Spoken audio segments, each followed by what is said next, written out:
some of the objections were really good ones. Basically, the way the game functions is we give you experience points for anything you try to do. And so people kept saying, okay, I can do just my class content and then just do PvP and level all the way up if I want to. I can just do the space game in my class content and level all the way up if I want to. Why can't I do flashpoints? Why can't I do that all the way through?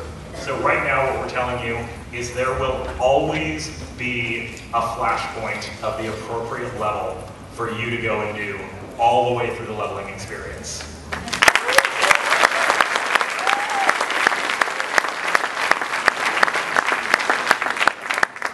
only that, one of the things that we've done is we've made sure that all of the flashpoints, there are also, lest I forget, there are several flashpoints that are just endgame flashpoints that you're also going to get to see. And then all of the flashpoints that you can do during the leveling experience also have a hard mode, which will open up at the end.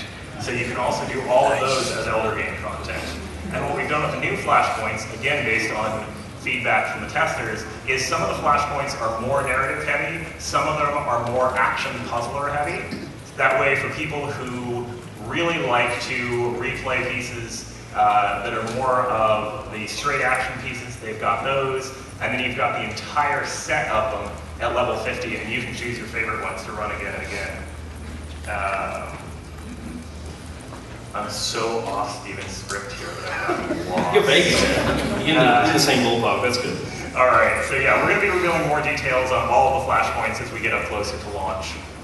Okay, so, and the question is, what do you do after flashpoints? Well, Daniel said that at level 50 you still got the chance to go back and go through this again in hard modes, but you've probably heard that we also have something that we call operations.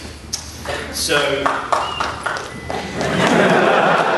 have a fan! We got one operation fan out there. All that work was worth it.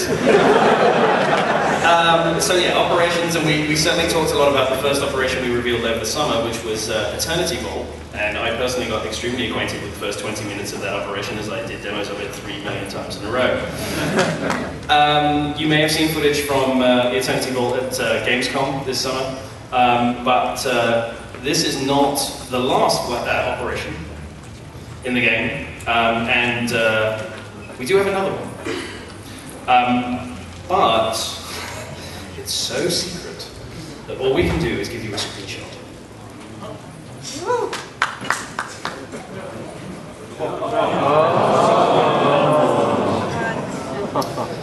Daniel, yes, sir. Do you want to say anything about this unnamed operation?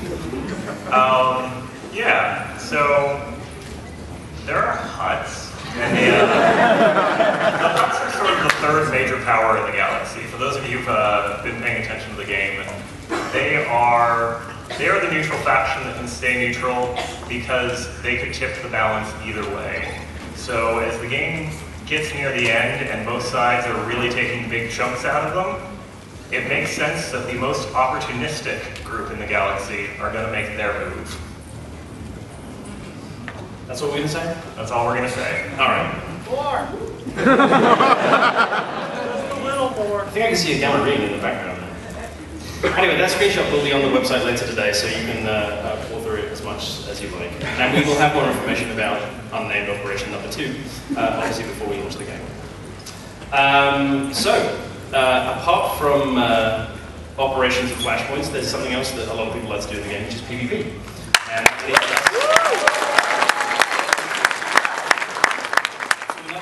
number 3, and James is going to tell us what that 3 represents. Well, I think that represents the number of war zones in the game, though there is the open world war zone, which I don't think I'm allowed to talk about. So we'll just stick to the 3 war zones. Well, officially, open world PvP is not a war zone. So. Don't confuse people, it's not a war zone. There's only 3 war zones. We've already announced 2 of the war zones. We have the Alderaan war zone and we have Hutball.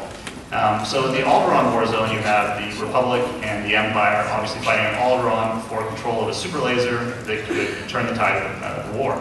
Hutball is really cool. It takes place on Nar Shaddaa, the moon of Hutta controlled by the Hutts. And the huts there have the Republic and Empire playing a game against each other for glory and credits. And actually the cool thing about that war zone is you can actually play it against people of your own faction.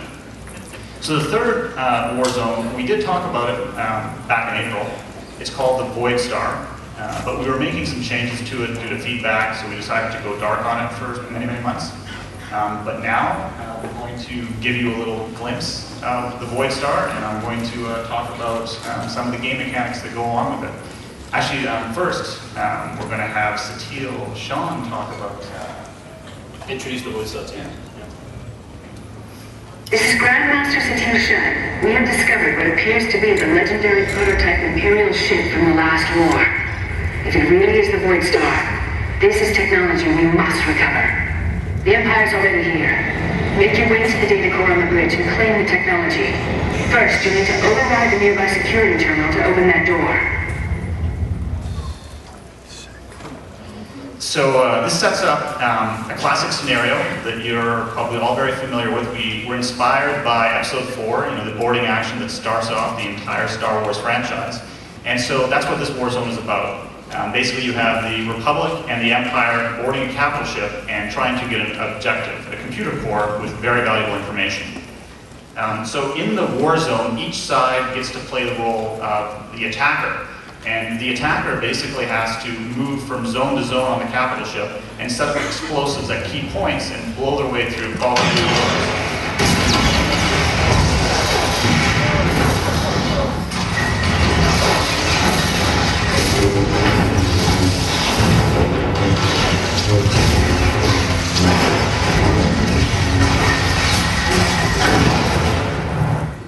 So there's I'm getting a little eager there, so I can talk now? All right. So there's 4 separate locations on the ship, and you have to get through each one of them. Now, even if you don't successfully get all the way to the core on the ship, the match will actually end and then restart with the opposite side now having to do the same thing, having to fight all the way through the ship while the opposite team tries to stop them.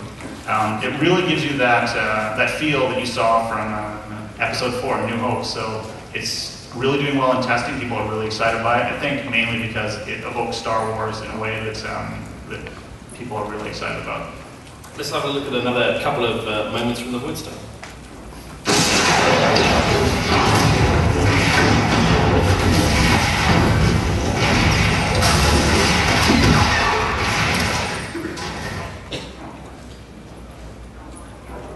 So what you saw there was one of the teams setting up explosives, and the other team trying to deactivate the explosive.